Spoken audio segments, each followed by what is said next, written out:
So I'm just going to put it here, I guess. That's okay. It's sort of silly. Anyway. Oh. Again? No, that's okay. I can make it taller. You can make it, yeah, you can make it vertical. Okay, great. I think it's better. So we don't have necessarily a complete pitch to make today because we are back to our 2-week cycles. 2 weeks, 2 weeks, 2 weeks. And we are 1 week into a 2-week cycle. So we are halfway through. But what we have done with T. Bacon is that we have now narrowed down our extensive list of amazing opportunities which counted about, I don't know, 60 or so. We pretty much said, okay, we are going to focus on about 8 different principles. And the reason why I'm using the word principle is because rather than saying this is the narrow sort of business opportunity or a opportunity we are going to focus on our rank, we are going to extract what we think is really cool about that opportunity, why it even made so high on our list, and we are going to go and from that drill deep again, all right? So these 2 weeks we are drilling into, surprisingly, a child, all right? So we have a child in the middle, and as you know, we've been looking a lot into the child security, and we've been sort of obsessing about telemedicine and all of that stuff.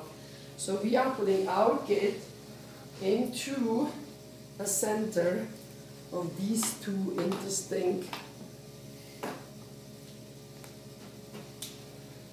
worlds. That's the one. All right. Okay, the red one and the orange one. No, it doesn't matter. So the orange one is the lifestyle lens, and we just build this a little bit, and it will all make a lot of sense very soon. Lifestyle, and this is health. Okay?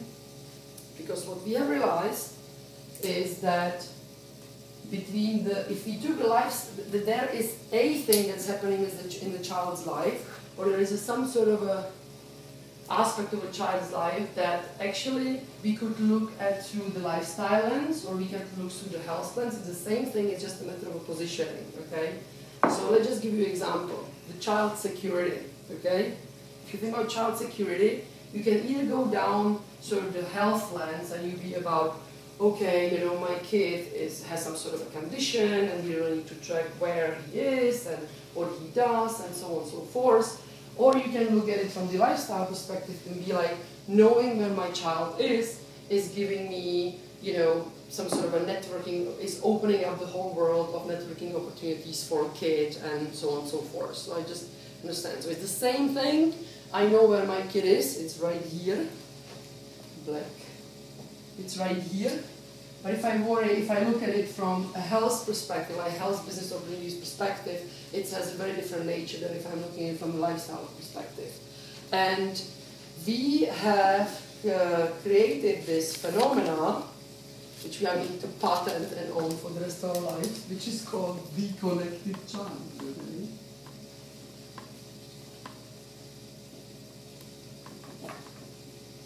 So what does mean is that we have whatever lens we are going to take and build our business around, which is currently being drilled through and validated heavily through user interviews. Okay, we have thrown all the business models we had out the window, and we are going back to the parents and pediatricians, on everybody who has anything to do with the child, teachers, school parents, whatever, okay, where we somehow interact with the kid. We are going back to them, and we are pretty much doing very extensive interviews, empathy interviews, because we want to sort of having all the knowledge about what's happening in the health space and telemedicine and preventive and all that, and what is sort of happening in the lifestyle markets and around the kid. We already have that knowledge, but we want to get the second layer of the empathy before we sort of say this is the business opportunity. So, by doing that, we know that what we are really interested in is all the data that we can collect about our child, a child, okay? And we are interested in not just the location, which is where we started, which was very much linked into our belief that there is a huge opportunity in just figuring out where the kid is and map it on sort of that safety thing. We knowing what we know today, having done all the research and all that, we also know that the data from the lifestyle perspective, as I said originally, could open up all kinds of other opportunities, such as the networking, which is sort of the obvious, but also, which one was that which I really liked?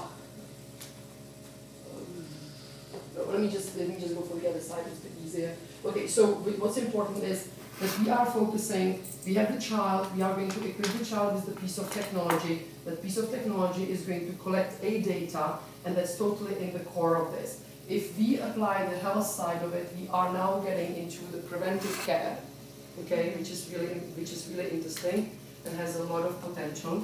So we have the preventive lens here. Preventive opportunities, okay? And you can just start imagining how, you know, having a very high quality biometric data, which is actually not difficult to collect at all, is starting to feed into this whole preventives, health space, and all of that, okay?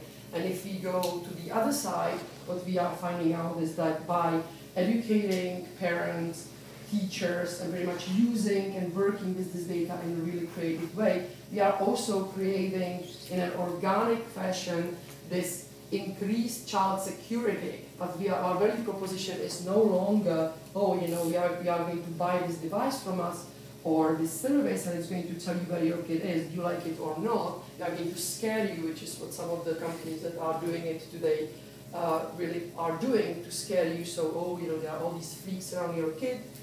So by this is no longer our value proposition. Our value proposition is get to know your kid much better, learn about it so you can adjust its diet, its behavior, and all of that. And by the way, by giving you this education, your kid it's increased safety pretty much.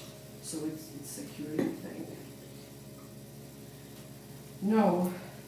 Now my teammates know that my brain works in very sort of chaotic, kind of orderly way, but I don't know whether this makes any sense to you, but we are so happy about like finding out these niches of a focus in a way that if we say, okay, and if you think about all the trends that are sort of surrounding us, is like, if we create a phenomena of the connected child, which really does not exist today, okay? We have a connected Dominica, we have a connected my mother to some extent, you know, we have a connection sort of across the generations, but we really do not have that connectivity as we are expecting to see everywhere else on the child level. If we create this phenomena, there are good things to happen. The byproduct of that phenomena are now going back to the business world, you know, either some sort of business opportunities in preventive, which is a no-brainer related to frame, or in the lifestyle. So and now that's how far we got right now, and I can talk to you, you know, in much more detail as far as our information goes in the background. We have a lot, but this is the product of 1 week, sort of synthesizing everything we have learned and empathized and expert interviewed and whatever in this world of prevention, health, telemedicine, blah, blah, blah. And now what we have done this week is that we have done a very exhaustive set of interviews just to empathize, and now we are next week going to transform that learning through the user cases that's been validated into a set of business opportunities around this this phenomena of a connected child. Anyway, so any questions, comments, complaints? I mean, that's really how far we got this week. And we are going to do this till the very end of this program, pretty much. Not the connected child, I mean, but this is sort of the process we are going to do on our shortlisted ideas. Can you describe a potential use case? Potential use case? Sure. So one of them is, I mean, they might sort of sound like a flashlight one still, but the one that sort of keeps to be validated pretty well is that, you know, a parent of I don't know, it's probably from like 5 onwards or a bit earlier. The age actually doesn't seem to play that much role there, but let's just say a parent, and when I say a parent, we have figured out that it could be all kind of social economic group and so on, has a need to understand the health condition, the very specific health condition of his or her child, in order to adjust their behavior, so, okay, and in respect to, because a lot of the kids spend time alone, and the parents don't really know whether they spend their time the way they anticipate they spend their time, but what the most positive response we have been receiving so far was really about understanding, getting a new type of a knowledge about your child, especially about how active they are. That's sort of what parents were responding very well on sort of like a day-to-day use of this, which would be like on a healthy child. Okay, so that would be sort of it sort of sounds like a very wide use case, and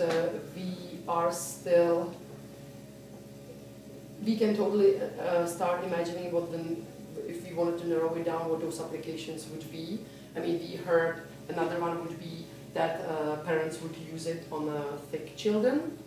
So if it is something I might have at home, like a thermometer, it would be sort of that kind of a device you have at home, and if my child, I have suspicion that my child is not doing very well, you can still send it to school, but it's going to measure their temperature, how active they are, how much, and all of that, and it's going to give me the feedback whether the kid is really coming down with something or not. So we have heard that from actually parents themselves. We never thought about it as a temporary application, and the parents said, yeah, I wouldn't probably use it every day, but I would use it on a sick child.